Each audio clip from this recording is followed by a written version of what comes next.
नमस्कार, मैं आपके साथ रश्मि श्रीवास्तव और आप देख रहे हैं सी न्यूज भारत। वक्त हो गया मध्य प्रदेश छत्तीसगढ़ बुलेटिन का। इस बुलेटिन में बात होगी आगरमालवा में 16-17 नवंबर 2024 की रात घर में चोरी करने आए दो अज्ञात आरोपियों में से एक आरोपी को पहचान कर फरियादी ने पुलिस को सूचित किया। देखिए पूरी खबर विस्तार से। आगरमालवा में 3 जनवरी 2025 को थाना ललखेड़ा पर फरियादी बालू सिंह पिता मदन सिंह जाति गुर्जर निवासी ग्राम लटूरी उमठ ने रिपोर्ट दर्ज कराई कि 16-17 नवंबर 2024 की रात लगभग 1:30 बजे घर के कमरे में रखी अलमारी से आवाज सुनकर उसकी नींद खुली। उसने देखा कि 2 अज्ञात व्यक्ति जिनके चेहरे ढके हुए थे अलमारी से सामान निकाल रहे थे। फरियादी की आवाज देने पर दोनों आरोपी भागने लगे। इस दौरान फरियादी के पुत्र नटवर सिंह ने एक आरोपी के चेहरे से कपड़ा खींचकर इससे जीवन दान पिता इंदर सिंह गुर्जर उम्र 25 वर्ष के रूप में पहचाना गया। वहीं फरियादी के भाई कमल सिंह ने दूसरे आरोपी का नकाब हटाया जो गांव का ही इंदर सिंह गुर्जर पिता अनार गुर्जर उम्र 48 वर्ष निकला, जबकि दोनों आरोपी पिता पुत्र ही निकले। आरोपियों के हाथ में एक थैली थी। चोरी के दौरान अलमारी में रखे सोने चांदी के आभूषण जिनमें सोने की गलसरी, बाजूबंद, नाक की नथ, लॉकेट, चांदी के 2 कमरबंद, चांदी की चुटकियां, पायजेब सहित कुल लगभग 5 लाख रुपए मूल्य के आभूषण एवं 500 रुपए नगद चोरी हो गए। आगरमालवा से सी न्यूज संवाददाता अर्श अहमद कुरैशी की रिपोर्ट। आगे बात करेंगे बालोद में, जहां 25 सालों तक भाजपा में सेवा देने के बाद एक कद्दावर नेता ने पार्टी उम्मीदवार के खिलाफ निर्दलीय चुनाव लड़ने का फैसला किया है। देखिए पूरी खबर विस्तार से। बालोद में भारतीय जनता पार्टी के कद्दावर नेता जिन्होंने 25 सालों से पार्टी के लिए सेवा की, लेकिन आज वह भाजपा उम्मीदवार के खिलाफ निर्दलीय प्रत्याशी के रूप में चुनाव लड़ने का फैसला लिया है। आखिर क्या कारण था कि 25 सालों की सेवा देने वाला पार्टी कार्यकर्ता को इतना बड़ा फैसला लेना पड़ा? अर्जुंदा नगर पंचायत में घमासान चुनाव इस बार होने जा रहा है, जहां राजनीतिक पार्टी कांग्रेस के नगर पंचायत अध्यक्ष पद के लिए नामांकन दाखिल किया गया। वहीं भाजपा ने भी अध्यक्ष पद के लिए नामांकन दाखिल किया और दोनों पार्टियों को परास्त करने के लिए निर्दलीय प्रत्याशी के रूप में चुनाव लड़ने के लिए भाजपा के 25 साल में सेवा में कार्य देने वाले प्रणेश उर्फ बबलू जैन मैदान में उतरे हैं।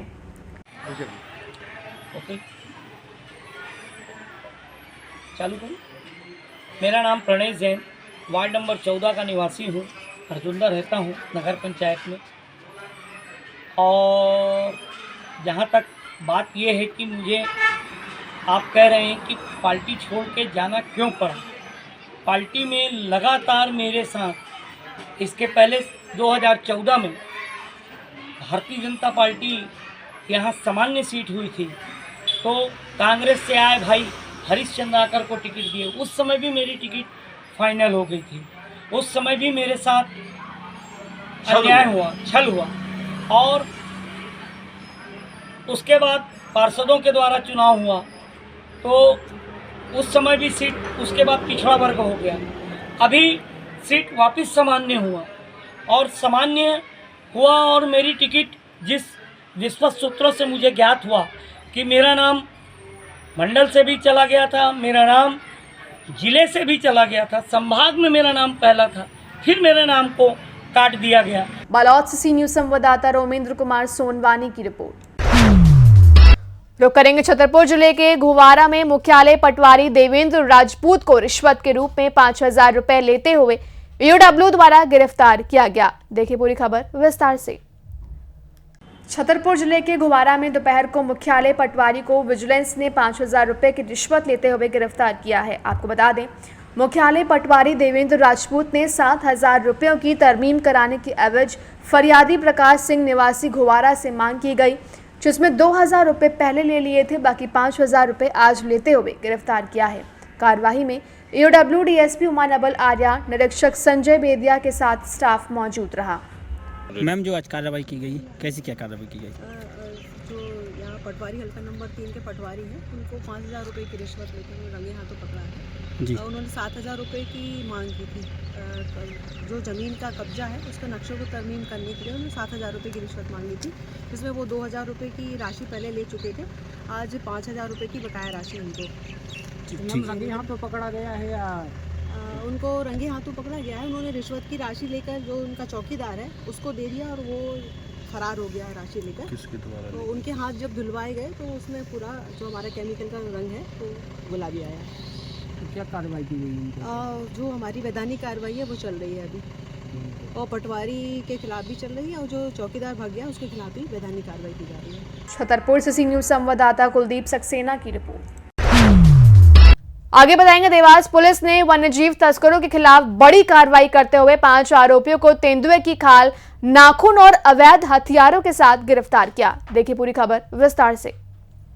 देवास पुलिस ने वन्यजीव तस्करों के विरुद्ध बड़ी कार्रवाई करते हुए उनके पास से तेंदुए की खाल, नाखून और अवैध हथियार के साथ 5 आरोपियों को गिरफ्तार कर बड़ा खुलासा किया है। दरअसल सतवास थाना पुलिस को मुखबिर से सूचना मिली थी कि कुछ लोग ग्राम भाटबेड़ी की ओर कच्चे रास्ते से बंदूक के साथ तेंदुए की खाल और नाखून बेचने के इरादे से आ रहे हैं।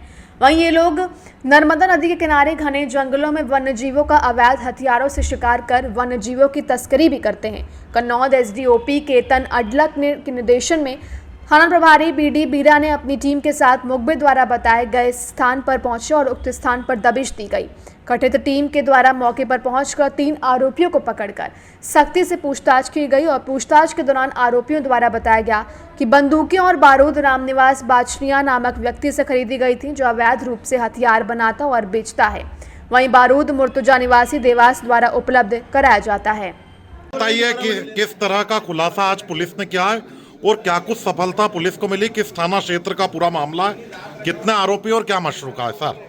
देवास जिले के सतवास पुलिस को एक महत्वपूर्ण सफलता मिली है, इसमें कि वन्यजीव तस्करों को गिरफ्तार किया गया है ताकि अवैध हथियार बनने वाले लोगों को भी पकड़ा है। यहाँ की बीडी बीरा थाना प्रभारी सतवास को एक महत्वपूर्ण सूचना मिली थी कि भाटपट्टी गांव और जो बैजंती माता का जंगल है उसमें लोग शिकार करने के लिए घूम रहे हैं। इस मुखबिर सूचना पर ऑर्डन कर इनको रंगे हाथों पकड़ा है, जिनके पास से तेंदुए की खाल, नाखून और साथ ही साथ अन्य असला बरामद हुआ है। यहाँ की पूछताछ की गई तो जो हथियार इनके पास मिले हैं उनकी लोकेशंस मिली, तत्काल उनको भी गिरफ्तार किया गया, जिसमें 2 लड़के धर्मेंद्र और कुलदीप गिरफ्तार हुए हैं और इनका जो पिता है रामनिवास वो फरार है, उसको भी शीघ्र गिरफ्तार किया जाएगा।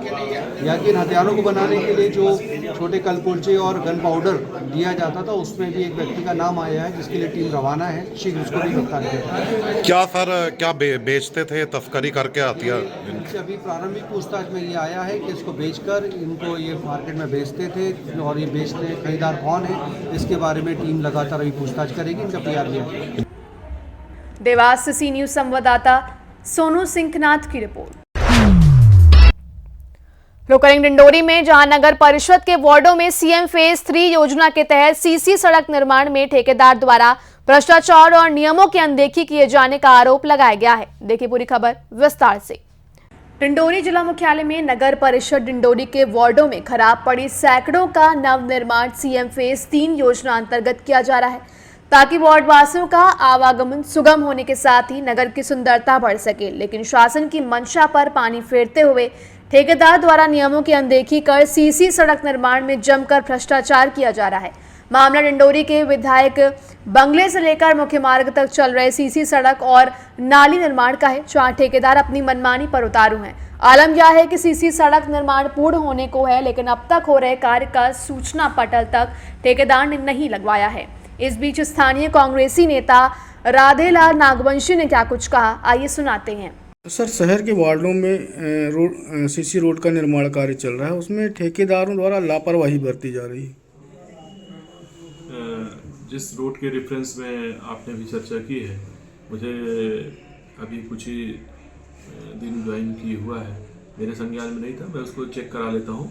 संबंधित इंजीनियर को अभी हमने बोला है, निर्देशित किया है कि जा करके देखो, और इंजीनियर यदि जो भी संबंधित ठेकेदार है यदि वो गुणवत्ताहीन काम कर रहा है तो उसको सही तरीके से करे, और जो काम उसने गलत किया है उससे उसकी राशि की कटौती की जाए, और यदि इसके बाद भी कुछ ऐसा होता है तो हम शासन को लिख करके उसको ब्लैक लिस्टेड करने की कार्रवाई भी करेंगे। क्या नाम है आपका? राधेलाल नागवंशी, जिला कांग्रेस कमेटी उपाध्यक्ष डिंडोरी।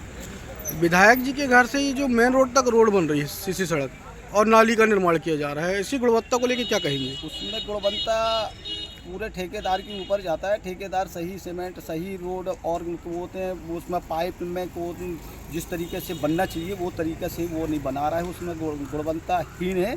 उनके जांच कर और सही तरीके से उसकी कार्रवाई करना चाहिए ठेकेदार के ऊपर, क्योंकि गलत तरीके से वो रोड बना रहा है। और कितना सीमेंट डालना चाहिए, कितना गिट्टी डालना चाहिए, कैसा रेत सीमेंट, उसकी गुणवत्ता की दृष्टि से जो होते हैं मूल्यांकन के हिसाब से को जितना लाखों रुपया जो रोड बनाने के लिए जो दिया गया है उसको सही तरीके से उसकी जांच होना चाहिए और वो उसके जांच करके और ठेकेदार के ऊपर सख्त कार्रवाई किया जाए। नाली का निर्माण भी किया जा रहा है। हाँ, नाली का निर्माण किया जाता है, नाली का भी को तो उसका मूल्यांकन किया जाए, उसमें भी गलत तरीके से काम किया जा रहा है। जो को तो उसके गुणवत्ताहीन दृष्टि से सही नहीं दिख रहा है मेरे को। डिंडोरी से सी न्यूज संवाददाता दीपक नामदेव की रिपोर्ट। आगे बात करें गाडरवारा में, जहां 28 जनवरी की शाम को अपने खेत जाने वाले वृद्ध की लाश शहर के आचार्य महल के पास स्थित कुएं से बरामद की गई, जिसमें उसके साथ मारपीट की गई थी। देखिए पूरी खबर विस्तार से। गाडरवारा में 28 जनवरी की शाम अपने खेत की कहकर गए वृद्ध की लाश आज शहर के आचार्य महल के पास उसी खेत के एक कुएं से बरामद की गई।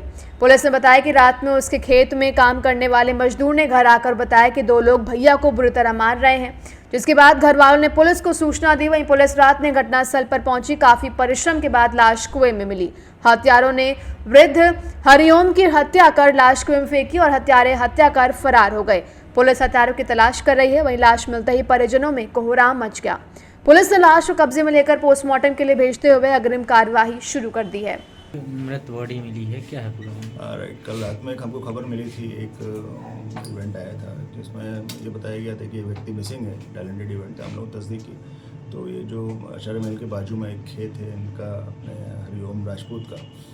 जब हम मौके पहुँचे हैं तो उनका जो हाली था, उनका बटियार था, और सरवान उसके द्वारा बताया गया कि 2 लोगों ने रात में करीबन 9:30-10 बजे के आसपास उनसे मारपीट की है। और जब वो बचाने गया तो उसको भी डराया तो वो भागकर फिर हरिओम के परिजनों को खबर देने आ गए हैं। जब वापस परिजनों को लेकर जगदीश वार्ड से वापस लौटे हैं वो, तो खेत में सर्च किया उनके परिजनों ने, वो लोग नहीं मिले हैं हरिओम राजपूत। उनके खेत में एक कुआं बना हुआ, जब उन्होंने कुएँ में देखा मोबाइल टॉर्च की रोशनी में, तो वहाँ पर उनकी बॉडी कुएँ में पड़ी हुई थी। ये हरिओम का ही खेत था, हरिओम उसी में खेती करते थे।